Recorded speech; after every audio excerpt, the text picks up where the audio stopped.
ओम शांति। आप सभी बेगमपुर के बादशाह अव्यक्त फरिश्तों का आज की इस क्लास में बहुत बहुत स्वागत है। तो हम लोग की जो कल मुरली चल रही थी, आज हमको उसी को कंटिन्यू करना है। मुरली का डेट था 12/12/83 और मुरली का टाइटल एकाग्रता से सर्व शक्तियों की प्राप्ति। तो कल जो हमने पढ़ा था एकाग्रता, एकाग्रता की शक्ति कितनी श्रेष्ठ थी कि उस शक्ति से जो चाहे वो कर सकते हैं। वो उसके द्वारा वो मतलब एक चुंबक का काम करता है कि बाकी सभी शक्तियां भी उस एकाग्रता की शक्ति से आ जाती है। वो एकाग्रता की शक्ति में जो स्थित होता है, उसके हर बोल, हर कर्म, हर संकल्प एकदम श्रेष्ठ होते हैं, स्पष्ट होते हैं। उन्हें और कोई प्रूफ देने की जरूरत नहीं पड़ती। हर नवीनता का इन्वेंशन भी एकाग्रता की शक्ति से ही होता है। और जो बाबा ने कल बताया कि अगर कोई एकाग्रता की शक्ति में टिक जाए तो सब तरफ से उसका भटकना छूट जाता है। उसके अपने देह और देह की दुनिया भी उससे भूली हो जाती है। मतलब संसार को भुलाना भी देह बहुत आसान हो जाता है उसके लिए। एकाग्रता की शक्ति में अगर कोई टिक जाता है तो अगर एकाग्रता के द्वारा ही कहीं तक भी वो मैसेज पहुंचा सकता है, या किसी के द्वारा संकल्प जो चल रहे हैं उसको कैच कर सकता है, किन्हीं आत्माओं का आह्वान कर सकता है, और दूर बैठे कहीं भी बैठे आत्माओं को सहयोग दे सकता है। तो बहुत सारी विशेषता बाबा ने एकाग्रता की शक्ति की बताई। तो हम सभी को भी अनुभव है एक आत्मा की एकाग्रता की शक्ति कितने काम करती है। लेकिन बाबा ने यहाँ क्या बताया कि एक ही समय पर, एक ही स्थान पर, जब एक ही संकल्प में टिक जाए, सोचिए, जब सारी ब्राह्मण आत्माएं एक ही समय पर एक ही संकल्प में टिक जाए तो वायुमंडल कैसा क्रिएट हो जाएगा। तो कितनी पावरफुल वो स्थान की स्थिति नहीं होगी। एकाग्रता की शक्ति कितनी पावरफुल नहीं है, लेकिन बाबा ने उसके लिए एक चीज कहा, जो अभ्यास बताया। तो एक विशेष अभ्यास ये भी बताया था कि जैसे अगर साइलेंस के स्थान पर अगर परिस्थिति एकाग्र हो तो कोई बड़ी बात नहीं है। लेकिन जब एकदम हलचल हो रही हो उस स्थान में, हलचल वाले स्थान में, हम अगर अपने आप को एकाग्र कर पाए, अंतर्मुखी होकर स्वयं को एकांतवासी अनुभव करते हुए अपने को एकाग्र कर सके, तो यही महारथियों का महान पुरुषार्थ है। तो आज हम सेकंड पार्ट लेंगे, लेकिन जो सेकंड पार्ट है वो फर्स्ट पार्ट से पूरा डिफरेंस है। उसमें फर्स्ट पार्ट के कोई पॉइंट्स नहीं है। तो बाप दादा ने सेकंड पार्ट में पार्टियों से मुलाकात की है। तो उसमें बाबा ने जैसे पहले गुजरात वालों को देखा, तो गुजरात वालों का सहयोग की बाबा ने इतने कॉम्प्लीमेंट्स दिए कि वो राजस्थान जहाँ स्वयं हमारा आबू है, वहाँ बाबा का घर है, वहां से भी ज्यादा सहयोगी आत्माएं गुजरात में है। उसका कारण क्या है वो बाबा ने बताया। और फिर बाबा ने सेकंड पॉइंट में फरिश्तों पे लिया था कि प्रवृत्ति मार्ग में रहकर हम कैसे फरिश्ता बनकर हमको चलना है। और बेगमपुर के बादशाह के बारे में बाबा ने बताया कि कैसे एक बाबा को अपना बनाकर, एक बाबा को अपना मन देकर सारे दुख से दूर होना है, सारे गमों को समाप्त करना है। और एक बल एक भरोसा, एक बल एक भरोसा के द्वारा निश्चय बुद्धि विजयंती, उस पर बाबा ने बताया। और माताओं पे फिर कई शब्द उच्चारे हैं कि कैसे माताओं को अपने भाग्य को स्मृति में रखकर स्वयं को खुश रखना है। तो चलिए सुनते हैं। एकाग्र एकाग्रता के, हाँ राइट। एक जाति और एक आती, एक आती और एक जाति आने, अच्छा, गुजरात वाला कल हो चुका था। एक आती और एक जाती आने जाने का मेला है। बाप दादा भी सभी बच्चों को देख खुश होते हैं। नए हैं चाहे पुराने हैं, भाषा जानते हैं व नहीं जानते हैं, मुरली समझते हैं व नहीं समझते हैं, लेकिन है तो बाप के, फिर भी प्यार से पहुंच जाते हैं। बाप किस बात का भूखा है। देखो बाबा ने कहा बाबा किस बात का भूखा है, प्यार का। क्या बाबा प्यार का भूखा है, वो प्यार का सागर जो इतना प्यार लुटाता है। लेकिन देखो फिर भी बच्चों के प्यार में भरकर बाबा क्या शब्द कहते हैं कि बाबा बच्चों के प्यार का भूखा है। क्यों कहा बाबा ने? क्योंकि बहुत बच्चे इस ज्ञान में आकर उस स्नेह के सागर, प्यार के सागर के प्यार में डूबने की वजह अपनी बुद्धि से काम चलाने लग जाते हैं, अपनी चालाकियां से बाबा को पाने की प्रैक्टिस करते हैं। भले वो ज्ञान में बहुत तीखे होंगे, लेकिन जहां मतलब अपनी षड्यंत्र वाली बुद्धि आ जाती है, वहां बाबा दूर हो जाता है। इसीलिए बाबा ने ये शब्द यूज किया कि बाबा तो प्यार का भूखा है, समझदारी का भूखा नहीं है। बाप प्यार देखते हैं, दिल का प्यार है। जितना ही भोले भाले हैं, उतना ही सच्चा प्यार है। चतुराई का प्यार नहीं है। इसलिए भोले भाले बच्चे सबसे प्रिय है। जैसे प्यार है, जैसे नॉलेजफुल का टाइटल है, वैसे भोलेनाथ का भी टाइटल है। जैसे बाबा का टाइटल है, वैसे तो हम बच्चों का भी है ना। अगर बाबा नॉलेजफुल है, नॉलेज का सागर है, तो हम बच्चे भी मास्टर नॉलेजफुल है। तो बाबा तो है ही भोलानाथ। तो बाबा को बच्चे भोला का अर्थ लेकिन गधा नहीं होता कि हम गलतियां करते रहें, क्योंकि हम तो भोले हैं, हम तो जानते ही नहीं। बाबा नॉलेजफुल भी चाहता है। भोला बनना है, लेकिन रूहानी भोला, वो वाला भोला नहीं जो लौकिक दुनिया में होता है। यहाँ भोला अर्थात दिल की सच्चाई, दिल की सफाई, जिसमें निस्वार्थ बाबा से प्यार हो। उस प्यार के पीछे अपनी नाम मान की भूख ना हो, दुनिया में दिखावे की भूख ना हो। तो वही बाबा ने कहा, जैसे बाबा का भी तो टाइटल है ना भोलेनाथ का, तो हमारा भी क्या है, मास्टर भोलेनाथ। तो दोनों का यादगार है। नए नए बच्चे भावना वाले अच्छे हैं। अच्छा, पार्टियों के साथ अव्यक्त बाप दादा की पर्सनल मुलाकात। सदा अपने को डबल लाइट फरिश्ता समझते हो। फरिश्ता अर्थात डबल लाइट। जितना जितना हल्कापन होगा, उतना स्वयं को फरिश्ता अनुभव करेंगे। फरिश्ता सदा चमकता रहेगा। चमकने के कारण सर्व को अपनी तरह स्वतः आकर्षित करते हैं। ऐसे फरिश्ते जिसका देह और देह की दुनिया के साथ कोई रिश्ता नहीं। तो बाबा ने फरिश्ता में बताया डबल लाइट।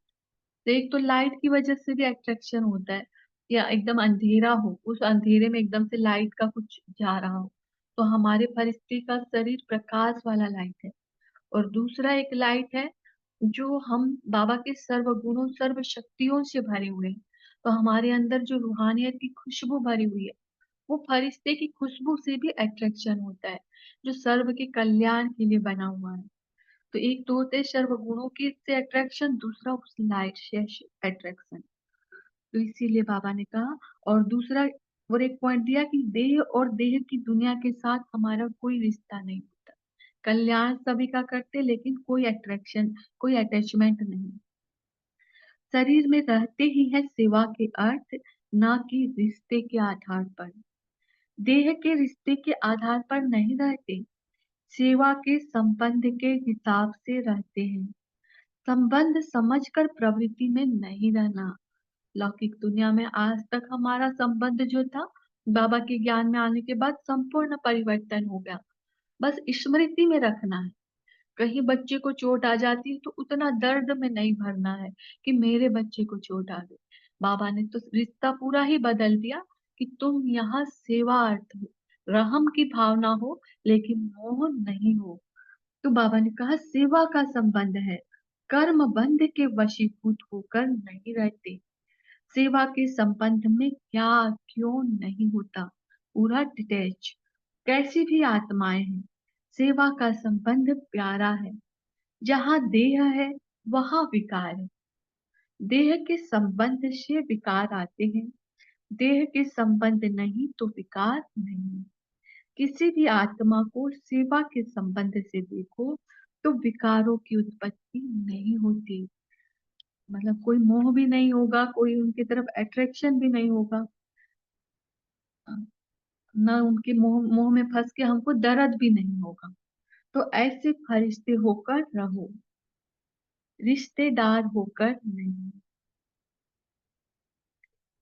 जहाँ सेवा का भाव रहता है, वहां सदा शुभ भावना रहती है, और कोई भाव नहीं। अनुभव होता है ना, एक तो सेवा का भाव, वो ऐसे तो घरों में नौकर चाकर भी सेवा करते हैं, लेकिन उनका स्वार्थ होता है पैसे लेने के प्रति। उनको तो अपने घर चल रोजी रोटी के लिए चाहिए होता है वो काम। लेकिन हमारा सेवा भी कैसा है, निस्वार्थ तो है ही, पर साथ साथ ये ईश्वरीय कार्य है। उस प्रभु का हम कार्य करते हैं, उस प्रभु के श्रीमत पर चलकर करते हैं, तो सोचिए वो सेवा कितनी ना कितनी श्रेष्ठ होगी। और फिर जब वहां लौकिक परिवार से भी डिटेच होकर करते हैं, उनको अपना मतलब अपनेपन का भाव, मेरेपन का भाव नहीं होता वहां, तो वो सेवा का भाव सदा शुभ ही होगा। उसमें फिर कोई सोचने का मतलब ही नहीं है, कोई सवाल कि मैं ऐसा क्यों हुआ, कैसे हुआ। बाबा कहते वो क्वेश्चन तो होगा ही नहीं, और कोई भाव नहीं। इसको कहा जाता है अति न्यारा और अति प्यारा कमल समान। सर्व पुरुषों से उत्तम फरिश्ता बनो, तब देवता बनेंगे। फरिश्ता तो पुरुषों से उत्तम, लेकिन सब पुरुषों से उत्तम। पुरुष लोग जितना भी काम कर ले, लेकिन पुरुष तो पुरुष ही रहेगा, क्योंकि उसको देह का भान रहता है। और जब बाबा यहाँ आत्मा पुरुष की बात नहीं कर रहे हैं, पुरुष यानी जो व्यक्ति शरीरों में रहते हैं, उन सब से जब हम ऊपर उठ जाते हैं, तो उस उत्तम फरिश्ता अर्थात देवता बनेंगे। फिर सेकंड पॉइंट बाबा ने लिया बेगमपुर के बादशाह के ऊपर। तो सभी बेगमपुर के बादशाह गमों से परे सुख के संसार का अनुभवी समझते हुए चलते हो। पहले दुख के संसार के अनुभवी थे, अभी दुख के संसार से निकल सुख के संसार के अनुभवी बन गए। ऐसा नहीं है कि जीवन में सुख ही सुख भर गया है। हो सकता है पहले से ज्यादा परिस्थिति हमारे सामने आ रही है। हो क्या सकता है, पहले पहले जब ज्ञान में घुसते हैं तो आती भी है, बहुत सारे विघ्न आते हैं, बहुत सारे उससे भी कठिन पेपर आते हैं। लेकिन बाबा ने हमको अनुभव कराना सिखाया है कि उन तकलीफों, उन परिस्थितियों के बावजूद हम कितनी खुशी में रहते हैं, कितने सुख का अनुभव करते हैं। बाबा का साथ होता है और सारा गम हम बाबा को सौंप देते हैं। मन में कोई दुख नहीं होता, परिस्थिति जरूर होती है। तो वही बाबा ने कहा अभी दुख के संसार से निकल सुख के संसार के अनुभवी बन गए। अभी एक सुख का मंत्र मिलने से दुख समाप्त हो गया। आप सभी को याद है वो सुख का मंत्र?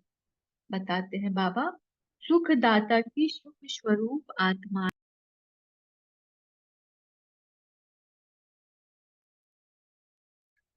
सुख के सागर बाप के बच्चे हैं, यही मंत्र मिला है। यानी क्या, बाबा जो सुख देने वाला बाप, तो हम तो देने वाले सुख। अगर हम ही दुख से भरे होंगे तो दूसरों को सुख कैसे देंगे? तो सुख दाता की सुख स्वरूप आत्माएं हैं, सुख के सागर बाप के बच्चे हैं। यही मंत्र मिला है। जब मन बाप की तरफ लग गया तो दुख कहाँ से आया? दुख हुआ तो उस मन के पास जाएगा, लेकिन वो मन तो हमने बाबा को दे दिया, तो दुख भी कहाँ चला जाएगा? बाबा के पास चला जाएगा। बाबा उस दुख को लेंगे क्या? बाबा तो उसे मिनटों में उड़ा देंगे, नष्ट कर देंगे। बल्कि हमारी परिस्थितियां भी समाधान हो जाती है, क्योंकि हमारी स्थिति मन मना भाव की रहती है। वही तो मंत्र है, मन मना भाव। तो बाबा ने कहा मन मना भाव है तो दुख नहीं हो सकता। तो मन बाप की तरफ है या और कहाँ है? उल्टे रास्ते पर लगता है तब दुख होता है। जब सीधा रास्ता है तो उल्टे पर क्यों जाते हो? जिस रास्ते पर जाने की मना है, उस रास्ते पर कोई जाए तो गवर्नमेंट भी दंड डालेगी ना। वहां तो गवर्नमेंट दंड डालेगी, और यहाँ कौन दंड डालेगा? हम खुद ही विक्टिम हो जाएंगे उस परिस्थितियों में। तो जब रास्ता बंद कर दिया तो क्यों चाहते हो? जब मन भी तेरा, सॉरी, जब तन भी तेरा, मन भी तेरा, धन भी तेरा, मेरा है ही नहीं तो दुख कहाँ से आया? तेरा है तो दुख नहीं, मेरा है तो दुख है। तेरा तेरा करते तेरा हो गया। बाबा कहते मेरा मेरा करोगे तो मर जाओगे, और तेरा तेरा करोगे तो तर जाओगे। बहुत सुंदर लाइन सेंटरों में आप सभी ने सुनी है ना। फिर बाबा का तीसरा पॉइंट लेते हैं, सदा एक बल एक भरोसा। इसी स्थिति में रहते हो, एक में भरोसा अर्थात फल की प्राप्ति। ऐसे अनुभव करते हो निश्चय बुद्धि विजयी। इसी को दूसरे शब्द में कहा जाता है एक बल एक भरोसा। निश्चय बुद्धि की विजय ना हो, यह हो नहीं सकता। अपने में ही जरा सा संकल्प मात्र भी संशय आता कि यह होगा या नहीं होगा तो विजय नहीं। देखो, अगर संशय एक सेकंड के लिए भी उठ जाए ना तो वहां फेल हो जाए। तो लास्ट का पेपर भी तो बाबा जो बताते हैं ना, एक सेकंड का होता है। परिस्थिति आई और उसी सेकंड, एक सेकंड भी स्थिति हिल गई तो वहां फेल हो जाए। इसीलिए बाबा हर घड़ी हमको उतना अटेंशन दिलाते कि सारा भरोसा एक पर छोड़ दो। जैसे ही परिस्थिति आती तो बाबा है ना, बाबा करेगा ना, चाहे कुछ भी हो जाए। सारी जब बाबा पर भरोसा हो जाए तो जब ध्यान भी बाबा की तरफ जाएगा तो बाबा की सारी शक्तियां हमारे पर आ रही है, तो निश्चय बाबा पर विजय तो होनी ही है। इसीलिए बाबा ने कहा अपने में ही जरा सा संकल्प मात्र भी संशय आता है कि यह होगा या नहीं होगा। देखो, हमने बाबा पर से निश्चय नहीं उठाया, बाबा पर तो है, हम कहते 100% निश्चय है। लेकिन उसके बाद भी जब बाबा ने सब कुछ बता दिया कि बच्चे तुम तो हो ही मेरे विजयी रत्न आत्मा, उसके बाद भी जब हमारे अंदर आ जाएगा पता नहीं मैं निकल पाऊंगा कि नहीं, तो बाबा कहते उसी क्षण आपने संशय किया, अपने पे संशय किया तो बाबा पे भी संशय आ गया। मतलब बाबा से डिटेच हुए ना, उस समय बाबा से अलग हुए ना, वही बाबा कहते तो आता है तो यह होगा या नहीं होगा तो विजय नहीं है। अपने में, पाप में और ड्रामा में पूरा पूरा निश्चय हो तो कभी विजय ना मिले, यह हो नहीं सकता। अगर विजय नहीं होती तो जरूर कोई ना कोई पॉइंट में निश्चय की कमी है, और निश्चय की कमी यानी निश्चय नहीं है। कहते हैं ना बाबा 100% चाहिए, निश्चय चाहिए 100%। निश्चय में तो परसेंटेज होती ही नहीं है। अगर 1% भी आप कहते हो बाबा इतना निश्चय है, थोड़ा सा नहीं है, तो बाबा कहते बच्चा निश्चय है ही नहीं। 1% की भी कमी नहीं, है या नहीं है, बस दो ही चीज होता है। तो जब बाप में निश्चय है तो स्वयं में भी निश्चय है। मास्टर है ना, जब मास्टर सर्वशक्तिवान है तो ड्रामा की हर बात को ही निश्चय बुद्धि होकर देखेंगे। ऐसे निश्चय बुद्धि बच्चों के अंदर सदा यही उमंग होगा कि मेरी विजय तो हुई पड़ी है। ऐसे विजयी ही विजय माला के मणके बनते हैं। विजय उनका वर्षा है, जन्मसिद्ध अधिकार में यह वर्षा प्राप्त हो जाता है। लेकिन जब भी योग ना लगे ना, अभी तो बहुत समय नजदीक में, बहुत जैसे योग में विघ्न आते हैं, होता ही नहीं, तो उस समय भी दिल से कष्ट एक तो होना ही नहीं है कि मेरा नहीं हो रहा है, समय लास्ट आ गया, क्या करना है ये नहीं। एक ही संकल्प उठा लो कि बाबा है ना, उनसे वर्षा प्राप्त है ना, कुछ भी हो जाए मेरी विजय निश्चित है। और पुरुषार्थ में लगे रहना है, पुरुषार्थ छोड़ना ही नहीं है, चाहे कितने लंबे समय स्थिति बिगड़ी हुई हो। देखो, स्थिति तो बिगाड़ना नहीं है, फिर भी कभी कुछ ऐसा हो जाए तो भी दिल से कष्ट नहीं होना है। बस एक निश्चय रख लो, तो सोमान को टिका लो कि मुझे विजय, मैं हूं ही विजयी रत्न आत्मा, होना है नहीं, मैं हूं ही। फिर बाबा की मुलाकात होती है माताओं से। बाबा माताओं के लिए बात शब्द उच्चार रहे हैं। बाप दादा भी माताओं को सदा ही नमस्कार करते हैं, क्योंकि माताओं ने सदा सेवा में आगे कदम रखा है। बाप दादा माताओं के गुण गाते हैं, कितनी श्रेष्ठ माताएं बन गई। कोई इज्जत होती है क्या माताओं की? अपने लौकिक दुनिया में माताएं मतलब ना पढ़ी लिखी, कुछ जानती नहीं, कुछ भी शब्द बोल देंगे, बच्चे तक अपने जो रचना होते हैं वो भी शब्द उच्चार देंगे कि नहीं मम्मी को तो कुछ आता नहीं, ऐसे इस टाइप में बहुत होता है। जो माताएं मैक्सिमम हाउस वाइफ होती है वहां पर ज्यादा ये सब शब्द होते हैं। लेकिन देखो, कितना नीचे से बाबा ने कितना ऊंचा उठा दिया। आज हम अपनी नजरों में तो बहुत उठ जाते हैं, बाबा ने उठा दिया। और दुनिया वालों की नजरों में भी बाबा ने कितना ऊंचा उठाया। बाबा ने तो माताओं को पलकों पे बिठाया है। तो जो बाप दादा भी देख हर्षित होते हैं क्या, कि माताएं, देखिए कल को माताएं आज कितनी श्रेष्ठ हो गई। बस सदा अपने इसी भाग्य को स्मृति में रख खुश रहो। जितना खुश रहेंगे उतना आत्मा में बल भी बढ़ता है।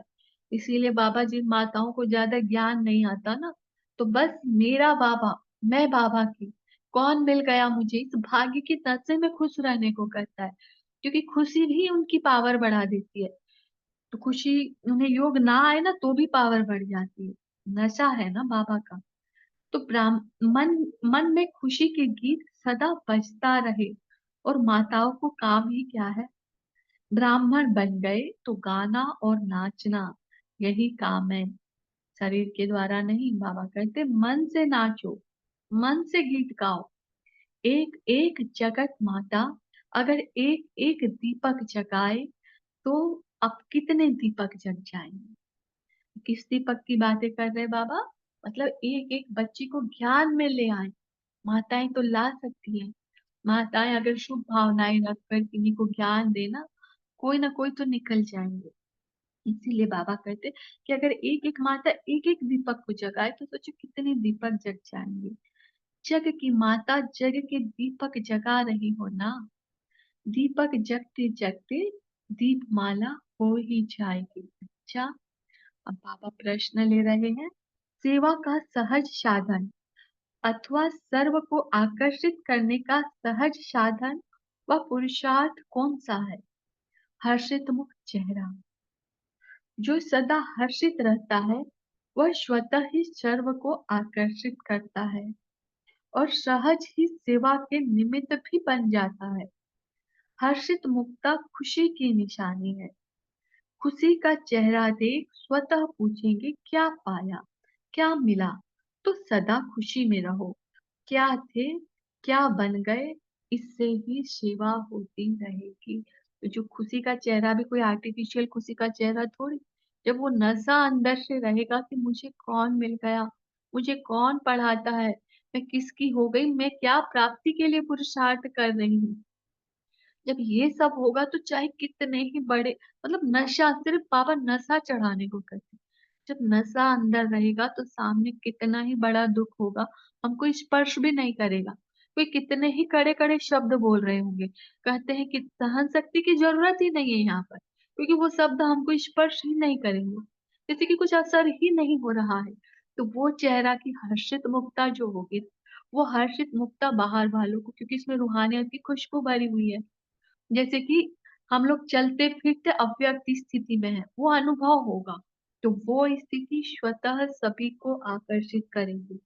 फिर दूसरा प्रश्न बाबा ने लिया, तिलक का अर्थ क्या है। किस तिलक को धारण धारण करो तो सदा नशे और खुशी में रहेंगे। तिलक का अर्थ है स्मृति स्वरूप। तो सदा स्मृति रहे कि हम तख्त नशीन है। हम वह शिकी लगी आत्माएं हैं जो प्रभु तख्त के अधिकारी बनी हैं। इस तिलक को धारण करने से सदा खुशी और नशे में रहेंगे। वैसे भी कहा जाता है तख्त और भक्त। तख्त नसीब बनने का वक्त अर्थात भाग्य मिला। वक्त मतलब वक्त, समय। कहते हैं ना बाबा, एक तो बख्तावर कहते हैं और एक क्या कहते हैं, नालायक।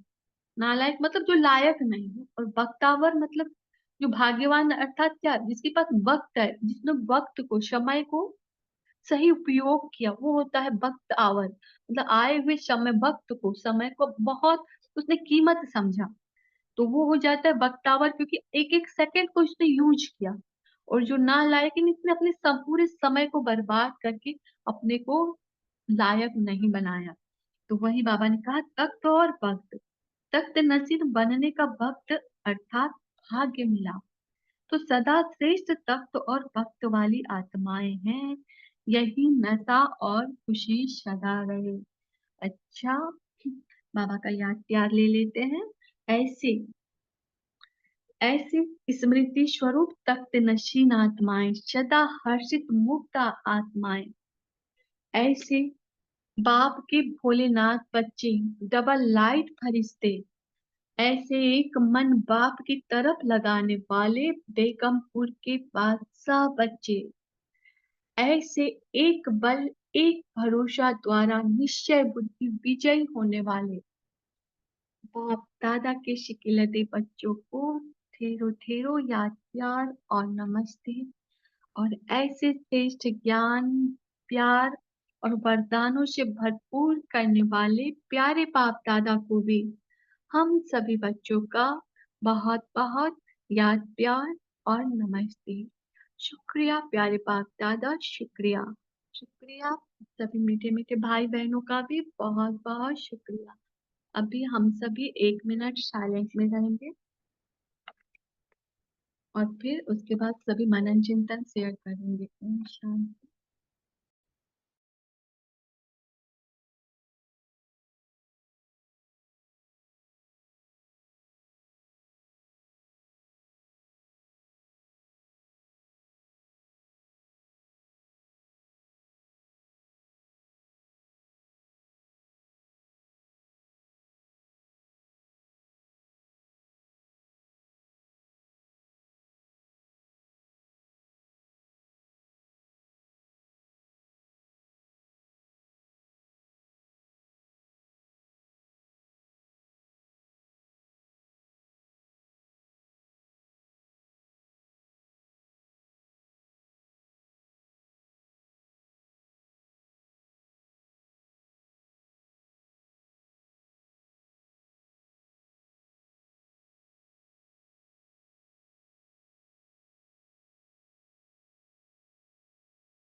शांति। सभी अपना मन चिंतन शेयर कर सकते हैं। जी रवि दीपा।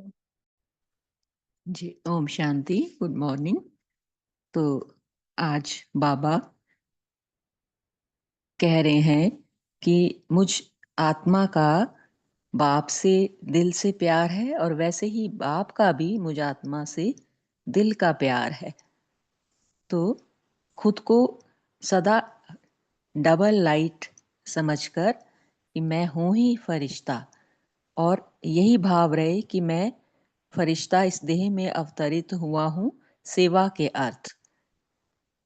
परिवार है, घर है, और हर आत्मा से सेवा का संबंध रहे, कर्म का कोई बंधन नहीं, सेवा का संबंध कि मुझे सेवा स्वरूप ही रहना है, सेवा की शुभ भावना सदा रहे। तो इसी भावना से मुझे कार्यरत रहना है।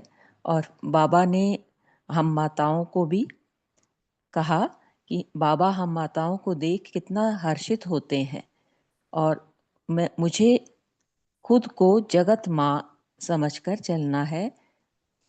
लिमिटेड नहीं, माना अनलिमिटेड, बेहद की माँ, जगत की माँ हूँ मैं, और सबके लिए जिम्मेवार आत्मा हूँ मैं। तो मेरा कर्तव्य है हर आत्मा की हर आत्मा का दीपक जग जाए, हर आत्मा बाप के सम्मुख आए, बाप के साथ सर्व संबंध बनाए। और बाबा साथ ही कह रहे हैं कि सदा हर्षित मुख रहने से अपने आप ही सेवा होती रहती है। सदा खुशी में और नशे में रहने से सब यही पूछते हैं कि आपको क्या मिला, तो उसी से ही सेवा अपने आप ही होती है। सदा स्मृति स्वरूप रहूं कि मैं यही याद रहे कि बाबा ने मुझे अपना सहयोगी बनाया है, मैं बाबा की दिल तख्त नशीं आत्मा हूँ, श्रेष्ठ भाग्यवान आत्मा हूँ। ओम शांति।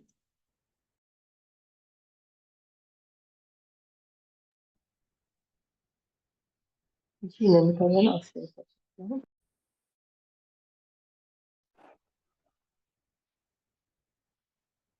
ओम शांति। बाबा ने आज एकाग्रता की शक्ति का महत्व के बारे में बोल रहे हैं।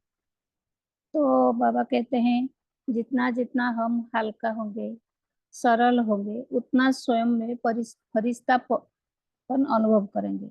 तो फरिश्तापन अर्थात देह और देह के संबंध से दूर, अपने को सर्व बंधन से मुक्त स्वतंत्र अनुभव करेंगे। तो बाबा कहते हैं प्रवृत्ति में रहते हैं, लेकिन कोई संबंध समझ कर नहीं, सेवा अर्थ में निमित्त समझकर कार्य करने से हल्कापन अनुभव होता है, तो और सहज भी लगता है। तो संबंध से न्यारा और सबके साथ अति प्यार से कमल पुष्प समान चलना आसान होता है। किसी से भी कोई स्वार्थ भावना से सेवा करेंगे तो हल्का नहीं बनेंगे, तो निस्वार्थ सेवा करेंगे तो कमल पुष्प समान रहेंगे। जैसे सारे खिचड़े के अंदर कमल पुष्प न्यारा रहता है, अपनी तरफ दूसरों को आकर्षित करता है, ऐसे हम भी प्रवृत्ति में सारे परिस्थिति के साथ सारे संबंधों के साथ रहते भी कमल पुष्प समान रहना है, सदा हर्षित रहना है, प्रसन्नचित रहना है और कर्मयोगी बनकर बाबा का प्यारा बनना, यह है सबसे सहज पुरुषार्थ। ओम शांति।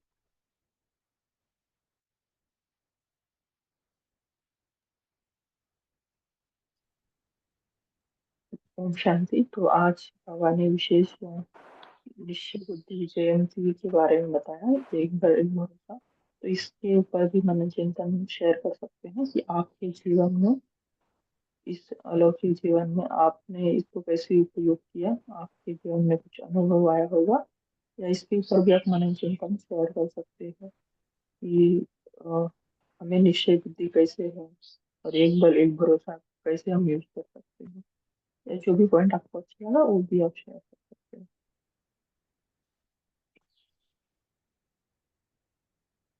ओम शांति भाई जी। जी बहन, आप शेयर कर सकते बाबा तो प्यार कौन सी बुका है वो? बाबा तो प्यार का है, वो तो समझदारी का बुका नहीं। तो बाप प्यार देखते हैं, दिल का प्यार देखते हैं। और बाबा जितना जितना हम बोले बाले उतना ही सच्चा प्यार बाबा से करते हैं। वो चतुराई का नहीं, बोले बाले बच्चे ही सबसे प्रिय है। इसलिए बाबा का टाइटल नॉलेज होते हुए भी बाबा भोलानाथ है। हमारा सब कुछ जानते हुए भी उनका बच्चा बनाते हैं। थैंक यू भाई जी। ओम शांति।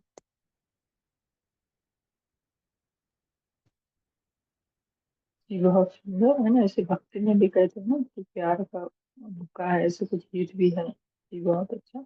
और कोई मन चिंतन है तो शेयर कर सकते हैं, जो भी पॉइंट आपको अच्छा लगा। एक बल एक भरोसा का एग्जाम्पल हमारी दादियाँ है ना। जैसे मनोहर दादी और गंगे दादी सबसे पहले जब सेवा पे गए थे, तो उनके सामने कितनी बड़ी परिस्थितियाँ थी, है ना। कोई रहने का स्थान नहीं था, कोई सेवादारी नहीं, कुछ नहीं था, है ना। तब भी और खाने के लिए भी कुछ नहीं था। तब भी उनको, मतलब ये दादियों के सामने, सभी के सामने ऐसे पेपर आए हैं, लेकिन उन्होंने एक बल एक भरोसे के कारण, है ना, उस परिस्थितियों से भी बहुत अच्छी सेवाएं की है ना। इसलिए बाबा भी उनका कितना गुणगान करते हैं। जी रवि बहन, आप शेयर। हाँ हाँ जी।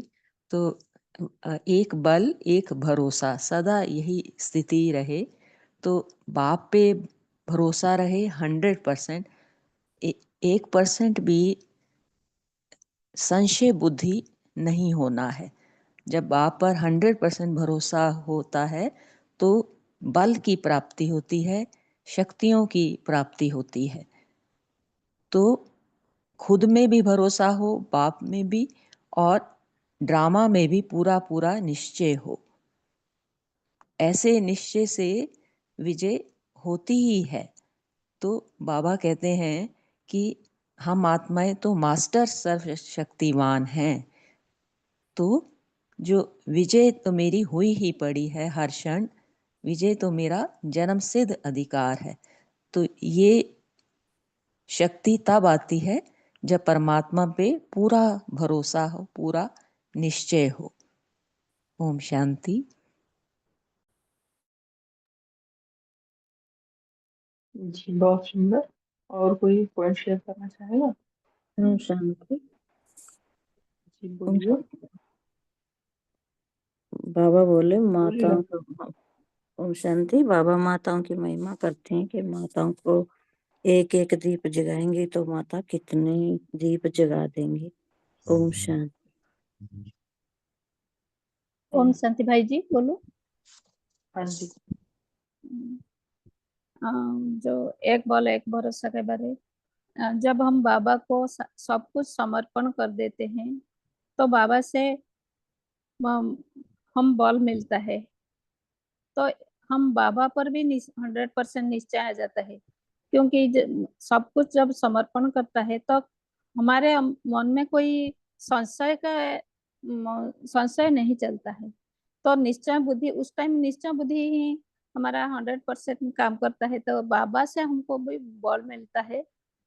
कोई निश्चय कोई कार्य करने के समय भी हमको बाबा से बल मिलता है। बाबा भी बच्चों का जो समर्पण भाव को एक्सेप्ट करता है, तो उससे में भी बल हमारे में भी बल बढ़ता है।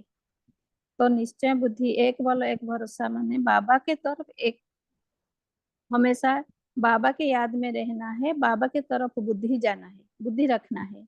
कोई भी परिस्थिति हो बाबा के तरफ बुद्धि रख, बाबा ऊपर पूरा भरोसा रखना है।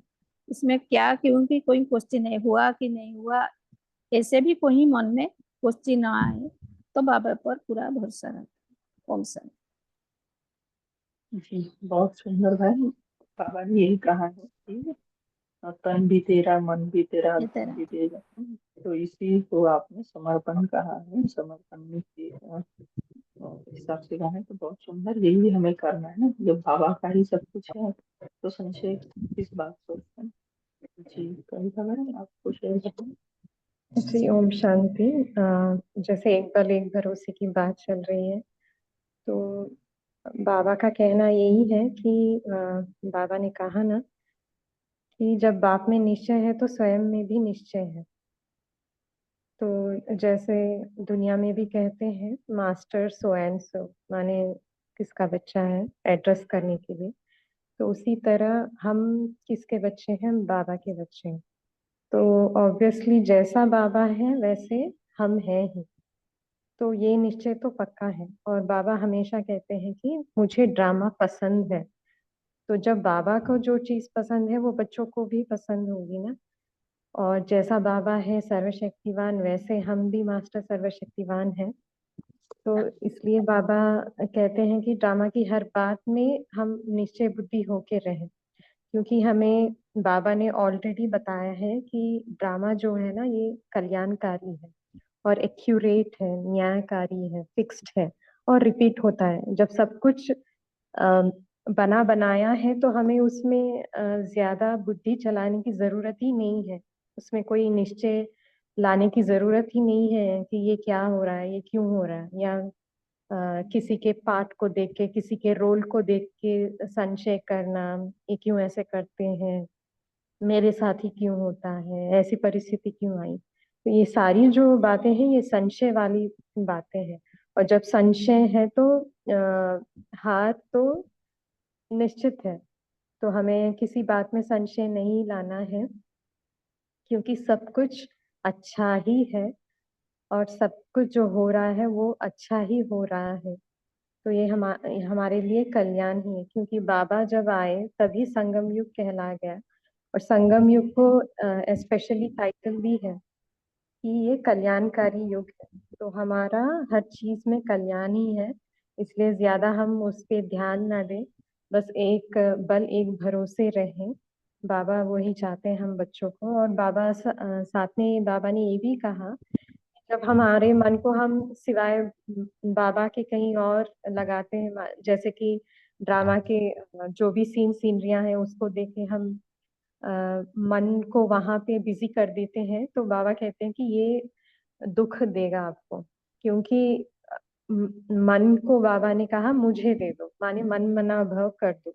तो जब हमारा मन बाबा के तरफ है, तो हमारा जो मन है वो सदा ही जैसे एकाग्रचित रहेगा, एक व्रता बन के रहेगा, और एकांतवासी बन के रहेगा, और एक नामी रहेगा। और एक के अंत में हम खो के उस स्थिति का, एक रस स्थिति का अनुभव करेंगे। ओम शांति। जी बहुत शुक्रिया। क्योंकि जैसे बाबा आपने जो बताया ना कि हर बात में कल्याण है ना, तो ये पॉइंट अगर हमारे ध्यान में रहे तो हमारा खुद के ऊपर भी निश्चय पड़ सकता है कि जो हो रहा है। जैसे बाबा भी बहुत बार एग्जांपल देते हैं कि जो भी ड्रामा में हो रहा है ये ऑलरेडी फिक्स है, और एक इसमें ही कल्याण है, अकल्याण में भी कल्याण समान है। ये सावित्री बहन, आप लास्ट पॉइंट शेयर करेंगे? यदि किसी को योग करवाना है मुरली आधार पर 2 मिनट, तो सावित्री बहन का शेयरिंग के बाद करा सकते हैं, क्योंकि बस ललित एक ज्वाइन नहीं है। ओम शांति। बस एक बल एक भरोसा, मतलब एक परमात्मा पिता में निश्चय तथा उनकी शक्ति पर विश्वास हर कार्य में सफलता दिलाएगा।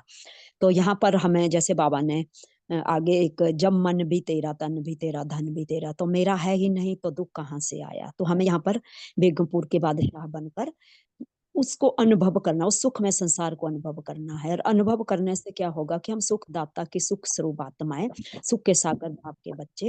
ये मंत्र जो आज बाबा ने हमें दिया है, इसी में मन लगाना है।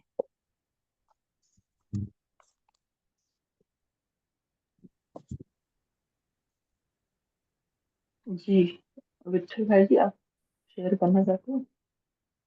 हाँ जी। ओम शांति। तो आज की वाणी बाबा ने बोला कि तख्त नशीन और बख्तावर।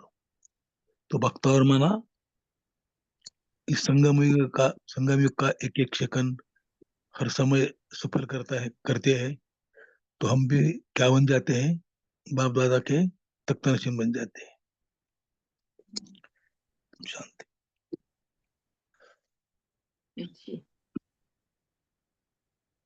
तो अभी समय भी हो चुका है, तो कोई योग कराना चाहेगा? हैंड रेज कर सकते हैं। 2 मिनट मुरली के आधार पर कोई योग करना चाहते हैं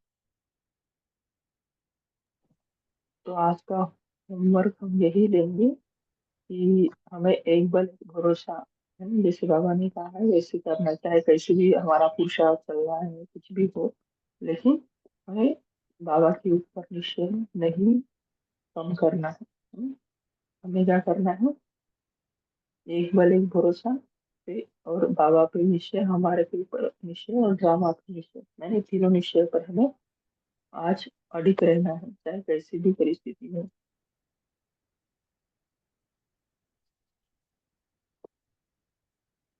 प्रोमिला बहन, आपने अनम्यूट किया है, आपको कुछ बोलना था?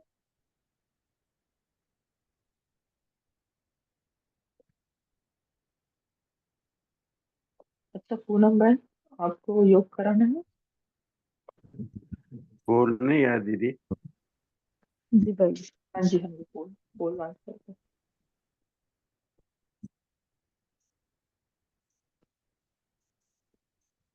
ओम शांति। सभी रिलैक्स होकर बैठे। पूनम बहन 1 मिनट है ना, अभी पोल लॉन्च हो रहा है, उसके बाद आप योग कराना। ठीक भाई जी।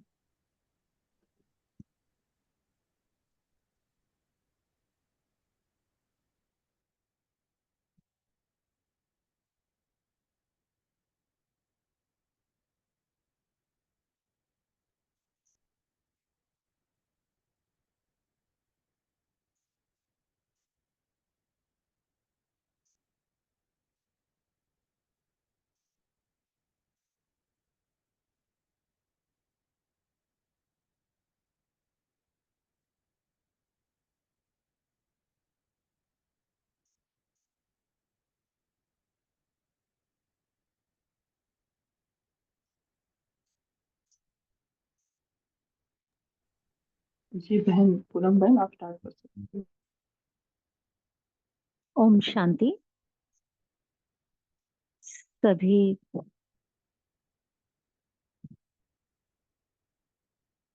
अपने आप को सोचें, मैं आत्मा अपने भ्रकुटी तख्त पर विराजमान हूँ, सुंदर मणि की तरह राजा बनकर मन बुद्धि संस्कारों को सर्व कर्मेंद्रियों की मालिक मैं आत्मा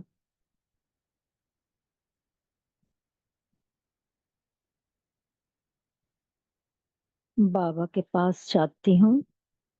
परम धाम में सामने बाबा है और आज मैं बाबा से सर्व शक्तियों की सकाश लेती हूँ। अष्ट शक्तियों का महत्व बाबा ने मुझे समझाया और मुझ आत्मा में अष्ट शक्तियों को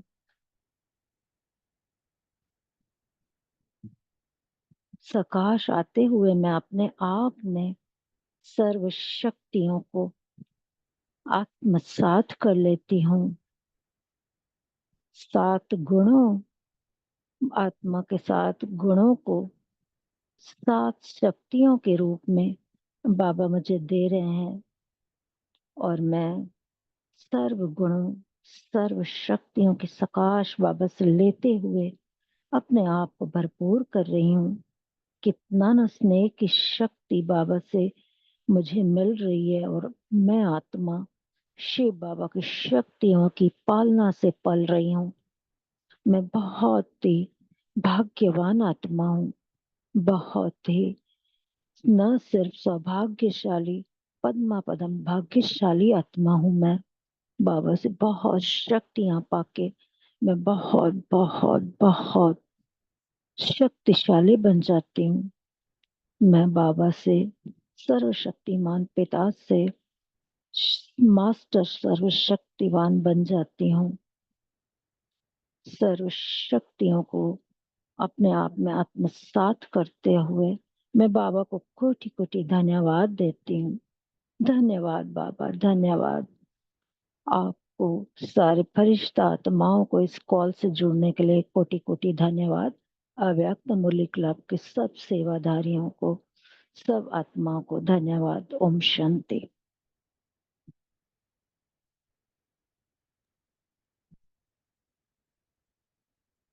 ओम शांति सभी एंजल्स को। ओम गुड शांति मॉर्निंग। सभी को। ओम शांति, ओम गुड शुक्रिया मॉर्निंग। शांति। शुक्रिया बाबा का। ओम बाबा, शांति। शुक्रिया। थैंक यू परमात्मा बाबा। जय। ओम शांति।